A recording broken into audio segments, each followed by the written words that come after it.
Salamat sa panghuhusga. Walang mararating yan. Grade 3 lang ang tinapos.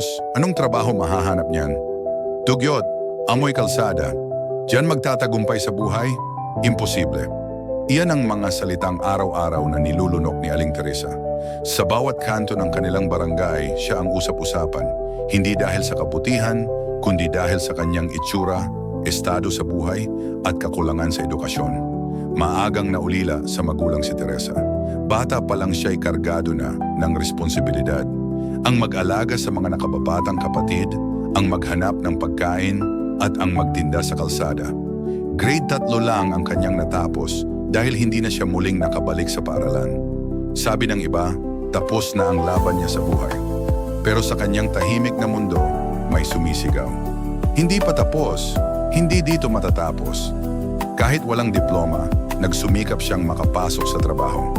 Una siyang pumasok sa karinderya bilang tagahugas ng pinggan. Minsan, buong araw, puro mantika at sabaw ang hawak niya. Tinatawag pa siyang dugyot ng mga suki kapag nagkakamali sa order. Ngunit hindi siya sumasagot. Sa halip kumakapit siya sa kanyang pangarap na balang araw, hindi siya huhusgahan batay sa kanyang panlabas na anyo, kundi sa kanyang sipag at determinasyon. Sa madaling araw bago pumasok sa karinderya, nagkakalakal siya ng bote, plastik at karton. May sako siyang bitbit, tumutunog habang naglalakad. Pinagtatawanan siya ng iba, pero ang nasa isip niya, isang hakbang na mas malapit sa pangarap ko. Isang gabi, habang nagpapahinga, napanood niya sa isang lumang cellphone ang isang interview ng isang taong galing din sa hirap at ngayon ay matagumpay. Doon niya naisip, bakit hindi ako? Kaya't nagdesisyon siyang mag-enroll sa Alternative Learning System, ALS. Nagtrabaho sa karinderya sa umaga, nagkalakal sa madaling araw, at pumasok sa klase sa hapon. Halos walang tulog, pero puno ng pag-asa. Kapag nauutal siya sa pagbabasa, pinagtatawanan siya ng ilan, pero hindi siya bumitiw. Pagkalipas ng 2 taon, nakapasa siya sa ALS. Isa pang taon at natapos niya ang senior high school. Nagtuloy siya sa vocational course, pinili ang kursong may kinalaman sa food and beverage. Hindi madali, pero para kay Teresa, bawat pagod ay patunay na hindi totoo ang sabi ng tao. Isang araw, nagulat ang mga dating nambabastos sa karinderya. Si Teresa, na dating tagahugas ng pinggan, ay promoted bilang supervisor.